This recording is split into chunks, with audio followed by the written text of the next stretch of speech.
Wewe jana si nimelokwa mshanga sikudade kimali yao. Kile kibaki kile kinamfisi kile kibaki kama sisi ziko pale. Wale mademu wa kushanta mademu pale wapo. Yaani pale unaingia tu unapita tu.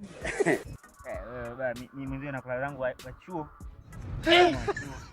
Na itia geto napima nini? Unatisha. Ana vipimo kabisa. Ndio hivyo. Mimi niko na mashangazi. Sema ishe mademu wa chuo, yaani vile vinapendaka sana noti. Sasa mimi mambo ya hela wapi? Yaani videmu vya chuo. Nakujua wewe. Mimi vya chuo sivielewagi vya chuo. Mambo yako Ya chuo jao sio kama baki moja sasa. Wewe mzee wako. Baki moja hiyo. Yepi jana? Babu shikamoo. Marahaba, habari zenu? Salama babu. Naona mnapiga story za wanawake tu kama pee. Kawaida.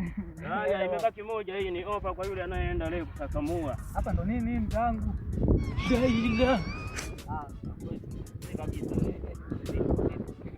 Kwa hii imebaki moja nawaambia, yani sitaki niwape maelezo marefu sana. Hii ni ringa hii. Wewe inaweza kaa ni kitu cha maana labda. Haya, mimi naenda zangu. Ila hii mkumbuke ndo ndombe hii. Mbona mela kitu mleta hiyo? Wazi. Kesha panda bei ni 6,000. Ya mzee. Huyu ndani mwanangu. Mungu atembea na mapigo.